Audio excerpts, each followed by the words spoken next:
hearts, and girl, you're gonna find love. And so what does every beer commercial, every billboard basically tell women about their bodies? It basically tells girls like, you, you're too fat. You're too skinny. You're too fat and too skinny. You're a real piece of work. Just constantly, girls are told your body is trash. Hate your body.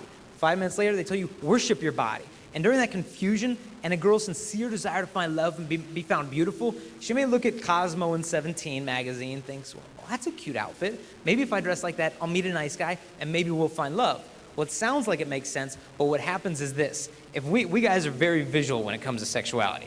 And if we see a girl walking down the street dressed like this, let's say she's got one of those new short skirts they have that you can mistake for a wide belt, you know what I'm talking about?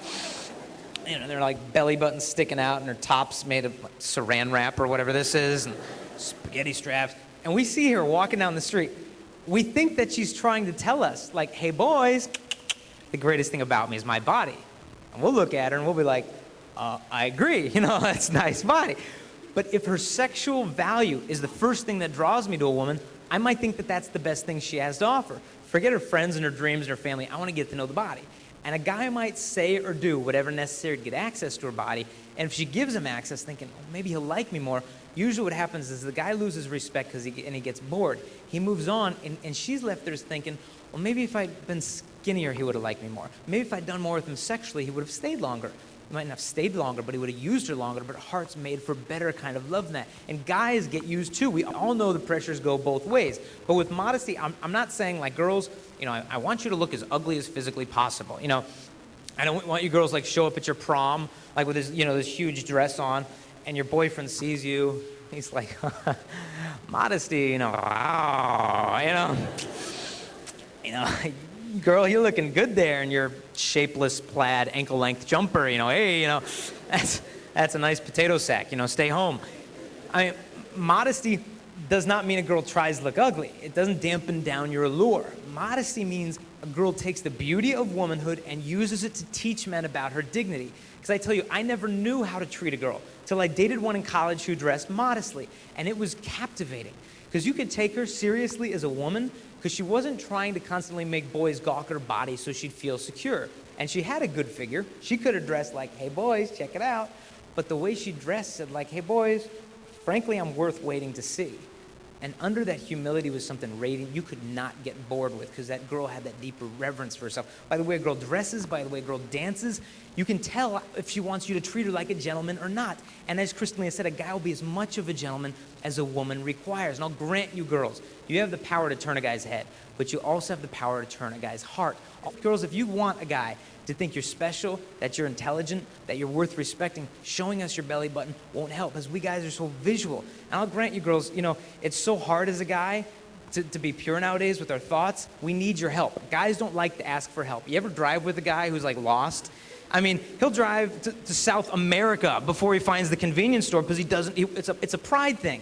Likewise with purity, but we have to back down. We just say, girls, we need your help on this. It is so hard for us to stay pure.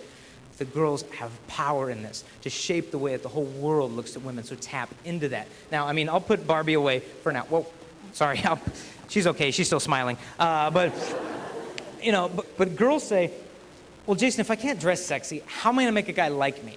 Can I flirt with boys? And I think it depends what you mean by flirt, because it means different stuff. Like for me, when I was in 2nd grade, if I liked a girl, I'd throw a rock at her. It's just, she's hot, poof, I'm making progress, her welts are going down, but then girls do it different. Like all y'all girls in here flirted like this in the 4th grade. Don't even tell me you didn't. You'd see a cute guy, and you'd be like, oh, he's so cute. And you get with your friends like, oh, he's so cute, what should we do? And your friend's like, oh, I know. Let's give him a note. Oh, that's good, a note, yes. You rip out a sheet of loose leaf paper, get your crayons, your sparkly markers you girls have. And you're like, oh, do you like my friend Shanae? Yes, no, or maybe. It's like a survey, you give him a crayon, he's got to fill it out, yeah. Then what happens is you girls got to 7th grade, got a little more sophisticated with it. You'd see a cute guy in 7th grade, and all you girls would be like, oh, he's so cute. And you get to, oh, he's so cute, what should we do? And your friend's like, oh, I know. let's give him a note. And you're like, so immature. You're not slow, you're special, you know? And they'd be like, and the other girl would be like, oh, I know. How about when you're leaving class, I'll shove you into him. Oh, that's good, shove me in him, yes. Some of you still doing this? That's okay, that's all right, you know? Just one day at a time. That's fine. You're not slow, you're special. But you guys see the girls hitting each other and laughing? The reason why women think this is so funny is because this is what girls talk about when they go to public bathrooms with 30 of them at a time into the bathroom. They have couches in there. They've got like drawing boards. You shove them into this locker, I'll come around the back. Then what happens is a girl gets to high school.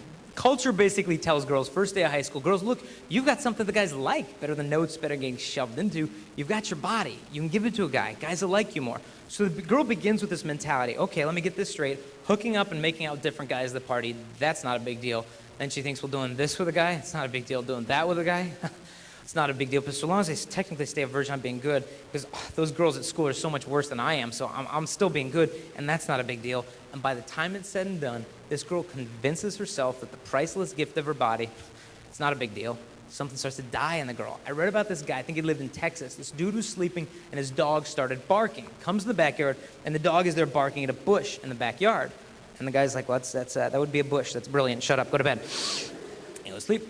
Dog starts barking at the bush again. 15 minutes later, guy gets up. He's all mad. Brought a stick with him into the backyard. Says, come here, Pooch. And smack. And the guy actually beats the dog into submission to shut it up from barking at the bush. Went back to sleep.